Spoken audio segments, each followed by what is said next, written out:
दोस्तों नमस्ते।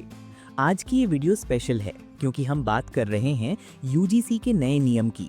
University Grants Commission Promotion of Equity in Higher Education Institutions Regulations 2026। ये नियम 13 जनवरी 2026 को गजट में नोटिफाई हुआ है और अब पूरे देश के कॉलेज यूनिवर्सिटी में लागू हो रहा है।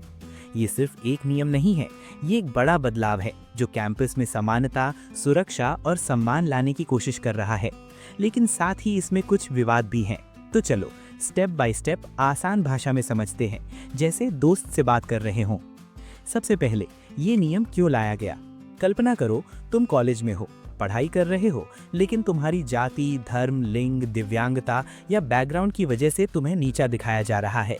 क्लास में, हॉस्टल में, मार्किंग में, प्लेसमेंट में कहीं ना कहीं भेदभाव हो रहा है। एससी, एसटी, ओबीसी, लड़कियां, दिव्यांग छात्र कई बार ये सब सहते रहते हैं, आवाज नहीं उठाते क्योंकि डर लगता है। यूजीसी कहता है शिक्षा वो जगह है जहां सबसे पहले समानता होनी चाहिए। अगर कैंपस में ही भेदभाव होगा तो समाज में कैसे बदलाव आएगा? इसलिए ये नया नियम आया है ताकि हर छात्र को ये भरोसा हो कि अगर अन्याय हुआ तो न्याय मिलेगा। अब मुख्य बदलाव क्या है, सुनो ध्यान से।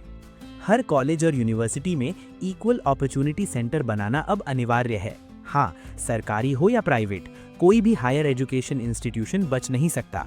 एक स्पेशल कमेटी बनेगी जिसमें एससी, एसटी, ओबीसी, महिलाओं, दिव्यांगों और वंचित वर्गों के लोग शामिल होंगे। ये कमेटी शिकायतें सुनेगी, जांच करेगी और मदद करेगी। शिकायत दर्ज करना अब आसान और सुरक्षित। अगर तुम्हें लगता है कि जाति, धर्म, लिंग, जेंडर, डिसेबिलिटी या किसी पहचान के आधार पर भेदभाव हुआ है तो डायरेक्ट ईओसी में लिखित शिकायत कर सकते हो। जांच तय समय में पूरी होगी और सालाना रिपोर्ट यूजीसी को भेजनी होगी। पहले छात्र डरते थे कि शिकायत करने पर उल्टा परेशान हो जाएंगे, अब वो डर कम होगा। कुछ जगहों पर 24/7 हेल्पलाइन भी बनाई जा रही है। ओबीसी छात्रों को भी मजबूत प्रोटेक्शन। पहले फोकस ज्यादा एससी एसटी पर था, लेकिन अब ओबीसी की शिकायतें भी उतनी ही सीरियस ली जाएंगी। भेदभाव कहीं भी हो सकता है, classroom, hostel, internal marks, placement सब कवर है। नियम तोड़ने पर सख्त एक्शन। अगर कोई कॉलेज ईओसी नहीं बनाता, शिकायत दबाता है या नियम फॉलो नहीं करता तो यूजीसी फंडिंग रोक सकता है, नए कोर्स बंद कर सकता है, डिग्री प्रोग्राम्स पर रोक लगा सकता है और गंभीर केस में मान्यता तक कैंसिल हो सकती है। अब कॉलेज वाले कह नहीं सकते हमारे यहाँ सब ठीक है, सब कुछ प्रूव करना पड़ेगा। अब असली बात, क्या ये नियम अच्छा है या इसमें प्रॉब्लम भी है? ईमानदारी से देखें तो दोनों साइड हैं। अच्छी बातें, लाखों छात्रों को हिम्मत मिलेगी अपनी आवाज उठाने की, कैंपस ज्यादा इंक्लूसिव और सुरक्षित बनेगा। सरकार का मकसद साफ, शिक्षा से समाज में समानता लाना।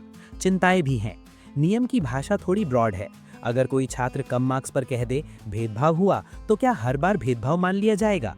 कुछ टीचर्स कह रहे हैं इससे पढ़ाने में डर लगेगा, डिसिप्लिन में दिक्कत आएगी। फॉल्स कंप्लेंट्स का रिस्क, निर्दोष लोग फंस सकते हैं।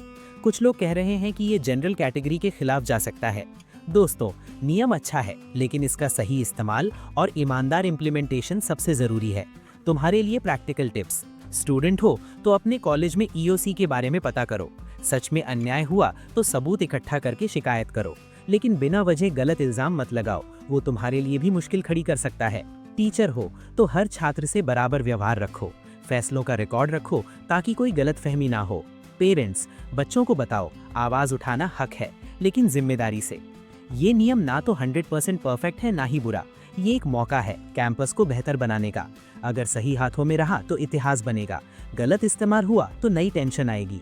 तुम क्या सोचते हो, क्या ये नियम छात्रों के लिए वरदान है या कॉलेजों के लिए सिरदर्द? कमेंट में अपनी राय जरूर बताओ, मैं सब पढ़ूंगा और रिप्लाई भी दूंगा। अगर ऐसी ही सच्ची, गहराई वाली और बिना मिलावट की खबरें चाहिए तो चैनल अभी सब्सक्राइब कर लो, बेल आइकन दबाओ, वीडियो लाइक करो और दोस्तों के साथ शेयर करो, क्योंकि ये जानकारी हर छात्र तक पहुंचनी चाहिए। मिलते हैं अगली वीडियो में एक और बड़ी अपडेट के साथ। तब तक पढ़ते रहो, समझते रहो और सवाल पूछते रहो। जय हिंद।